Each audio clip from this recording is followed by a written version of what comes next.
Greetings, ladies and gentlemen. Welcome aboard. This is your captain speaking, Dabibiaki, and today we'll be taking a flight over nature's view, kicking off from Nairobi to the tropical island of Bali, Indonesia. I want to go to Bali. I think it's a lovely place, and I hope you enjoy this climate journey story. Seatbelts on and wheels up.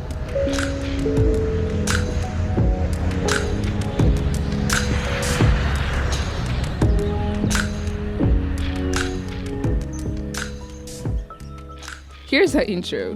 My guest is the founder of Bye Bye Plastic Bags and later on Utopia. I will then now proceed to also introduce her by her achievements. She's opened the stage for President Barack Obama at Ziggo Dome in Amsterdam, moderated National Geographic Sustainability Week in Bangkok. She has co-chaired the World Economic Forum GPAP committee, sitting on the inaugural expert advisory panel of Earthshot Prize. She's had 2 global TED Talks, has had 175 plus speaking engagements in 2023, 4,500 students reached through the Utopia programs. Her awards span from Forbes 30 Under 30, Times 25 Most Influential Teenagers, CNN, Heroes Young Wonders, and more. She's achieved so much and I'm super proud of you for all these achievements. She recently told me she's also writing a book as one of her debuts. But let's get into it. Could you please tell us your name, where you're from, and what you're currently into? Okay, my name is Melati. I am from Indonesia. I'm half Dutch, half Indonesian, but I'm born and raised on the island of Bali. And what am I currently into? I am into nature. I don't think that ever gets old, and it's always a constant source of inspiration. You started climate activism when you were young, and many may look up to that and see such a pillar and a beacon of it. What gave you the courage to start? Well, I think what gave me the courage to start at such a young age, I was 12 years old, my sister was 10 years old, and yes, that was really young. We were so young, and it seemed so simple. We thought we didn't want to wait until we were older to start creating change. We knew that there was a problem. We could see it. We could feel it. It was everywhere. Plastic pollution was the problem that we grew up with on the island of Bali. And I think what gave us the courage to do something about it was when we finally realized that this wasn't how we wanted to build our world. We wanted to have a world that we could be proud of, that we knew existed, because Bali is so beautiful with so much nature. Everywhere you look, the nature of Bali is beautiful, and that is what we love. So our courage came from the love for the natural beauty of the world that we live in, that we grew up in. And plastic simply did not fit in that world. So we took action. So I think you also tried to touch on my follow-up question on what was the driving force behind starting Bye Bye Plastic Bags. Yeah, the driving force was definitely that love, that connection. It really built the foundation for me and my sister at such a young age to stand up in front of an audience, to go into the government meetings. It was all because of this love for nature and the belief that everybody loves nature. Think about the deep breaths you're taking while you're listening to this podcast. It's thanks to the ocean for the oxygen that it's providing us with. Every second breath we're taking comes from the ocean. And at 10 and 12 years old, we saw it simple as that. And we wanted to make sure everyone else was on the same page as us. So that was, I think, the driving force, this love and this belief that we have to stand up and do a better job at taking care of nature. Right. I think I have said so many times in this podcast that I'm a tree planter. And in COP28, I was with someone who's an oceanographer or something like that. And they said, when we talk about trees, we only tell half the story. So that's something I really started to think about and see the ocean in a different view altogether. Anyway, that's just a side note. It's so interesting though, right? Yeah, we just don't have the full story most of the time, which is quite sad. And the ocean also needs some publicity because it does so much work. So now I'll go to the next question. After you started Bye Bye Plastic Bags and running for a few years now, fast forward into Utopia world, what are the founding reasons and the blocks for starting Utopia? Oh, the building blocks.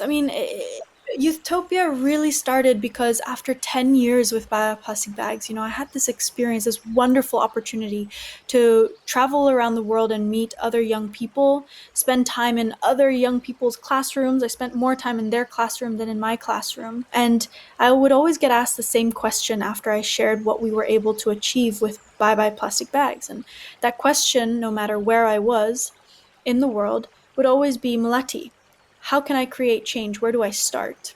And I always struggled with answering this question in the 15-minute Q&A slot before they would go back to class. And I think for me, that's really where the passion grew for me to start building Youthopia, to become that learning platform for many more young people to learn how to be a change maker. So the building blocks was really the experience of the last 10 years of bioplastic bags, wanting to package all of those knowledge that we learned by doing into programs so that many more students around the world could accelerate change. And I think that's what kind of got us started into our next roller coaster adventure from Bye Bye Plastic Bags to Youthopia. So, what does Youthopia do? Youthopia is an online learning platform, and we work together with changemakers who have their own projects and changemakers that have created change or made a difference in their communities. We build programs, so we teach the how to get better at your public speaking, how to start a petition, how to build a team, how to build communities in times of crisis, how to pick up a lens of a camera and tell a story. All of these is programs and lessons learned through the eyes of young changemakers that have done it before. So the entire concept and philosophy of Youthopia is really the peer-to-peer at the heart of all of our learning, putting forward role models where young people, students all around the world can see people their age making a difference. So the whole concept here is that we know we don't have time to wait until we're older. And the good news is that look at all of these incredible change makers all around the world that exist and that are teaching their way of how to create change on Youthopia. That's really great. I didn't know that. It's a shame. Thank you for letting us know. Awesome. Well, I hope that you can help spread it because it's a ready to go platform. We have over 150 free programs in the form of master classes and workshops, and at the moment it's all in English with a couple of translations in different languages. But it is still early stages, and we're growing faster than ever. That's quite the milestone for sure to start a whole platform. Thank I think that's amazing. And I think you really have been mobilized, and we can start with how Bye Bye Plastic Bags started in the thousands. You got to the beach to collect plastics. So, what is a mobilization tactic that young people could borrow in their native homes and countries to get climate action as an agenda on decision making tables or take action in their communities? Yeah, this is a great question. And, honestly, when I started, I would have no idea how to answer this question. But that's also the beauty of just doing it, getting started, not waiting and not being afraid to learn on the go. And I think looking back now with my 10-year track record, mobilization tactic that I would put forward is very simple, maybe a little bit cheesy, but it's really to make sure that you're leading from the heart, to be as authentic as possible. Because when people feel the invitation is coming from a genuine place, they gravitate. You build momentum when people come and see the clear and pure vision. When we were 10 and 12, that was clear. We were not doing it for a money driven intention, a political angle, or an ego driven intention. It was purely based on the fact of doing the right thing. So when you lead from the heart, when you lead from a place of pure intention, I believe you will build the best mobilization tactic out there because it's speaking truth to power. And I think many change makers listening to this will relate to that because honesty is the best policy, but also coming from a place of relatability, from a place of authenticity, it's what builds the biggest waves. I think you mentioned speaking truth to power, and Mm-hmm. most young people across the world are quite intimidating. I don't know, the leadership portrays such a huge grandeur. And how did you manage with all that intimidation to still stand up as a 12-year-old and say this is wrong and you need to do something about it? Yeah, I think, there's a lot of pressure, especially when you start out in this space, because there is a high expectation, and more importantly, there's already a system in place, right? Of very traditional institutions that have done it before, and it's the way that it is because it's the way that it's worked for all of time. And so challenging that is like being a fish swimming upstream or challenging the status quo. So, I don't want to paint any pictures of it'll be an easy journey because it won't. It definitely requires a lot of persistence and commitment, and you're going to have to spend a lot of time and energy onto the goal that you want to be working on and that the change you want to see achieved. So it requires an incredible amount of self awareness, but also an incredible team around you because you can't do it on your own. So, the way that you come into those spaces and break through that intimidation is by showing to the others that you're also not alone, that it's bigger than you, that it's bigger than one organization, but you are an entire movement. And there's power to that. It intimidates the intimidating. So I think power in numbers, power in movement.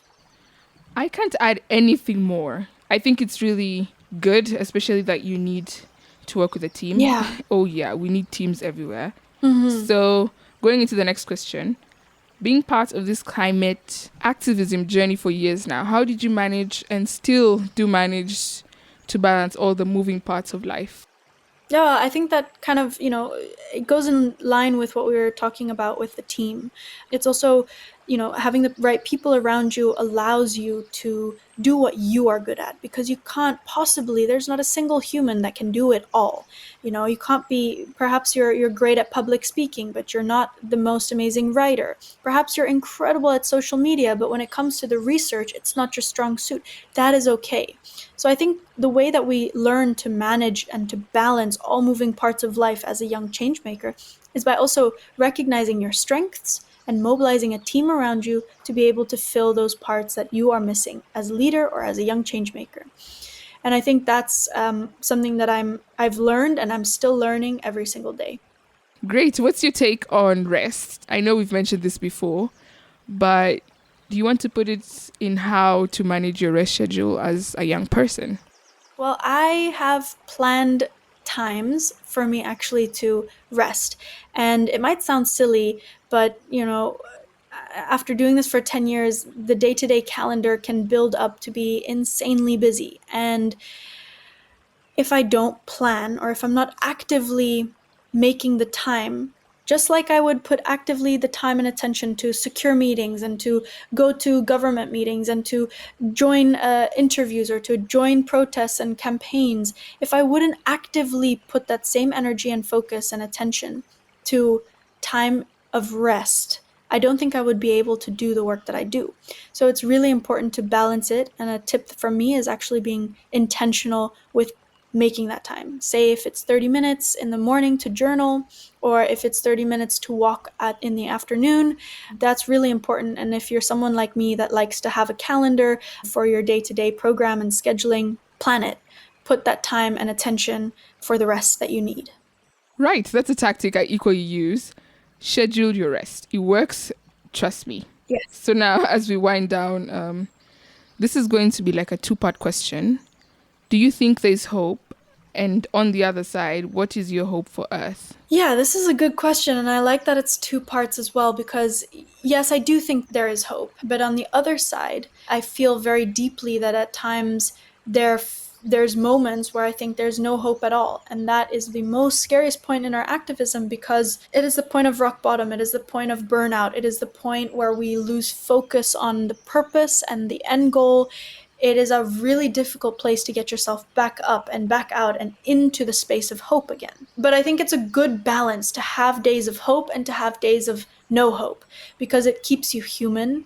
It anchors you in emotion, and emotion and love is what drives this movement forward. So my hope for Earth and my hope for our home that we live in is that we go back to a way of life. Growing up here in Bali, we're taught this way of life. And my hope is that globally as a society, we're able to tune back into this way of life called Trihitakarana. And the reason why I always bring it up is because I think this is the magic formula that we already knew, and we need to learn again this balance with nature, this balance with our community, and this balance with ourselves. those three key elements of nature. Oh, I don't know if you could hear that. That was a chichak, as we call it here in Bali. So, balance with nature, balance with our community, and balance with ourselves. Those three elements tie in a beautiful formula and way of life to live in harmony with our earth. And that is my greatest hope, that we all remember this practice that has once existed before. Oh, that's so wonderful. I think I'll just end it there. I will ask you to give us one fun fact about Bali because we don't get people from the islands mostly on this podcast. So could you give us one fun fact about Bali and one fun fact about yourself? Okay, well, a fun fact about Bali, we're an island in Indonesia, and Indonesia is the world's largest archipelago with more than 17,000 islands. And that's a little bit why I love the ocean so much, because I see it every single day. And a fun fact about me is on theme of the ocean. When I was younger, growing up, my parents met on a traditional sailing boat, and my sister and I had the absolute joy of growing up on the sailing boat and waking up every morning and looking out the window and seeing a new adventure, a new location that awaited us. So it's a little bit what sparked the curiosity and, again, the love of nature. You guys grew up on a sailing boat? That's so magical. I know. I'd for sure exchange for that. That's amazing. Thank you so much for coming. And thank you so much for answering these questions with so much heart and honesty. I hope the listeners take something and join or take a look at Utopia World. Oh, I loved it. Thank you for such insightful questions. And I hope, yes, indeed, as you said to the listeners, take it with a pinch of salt, as we say, and don't wait until you're older, or keep going to create the change we all want to see.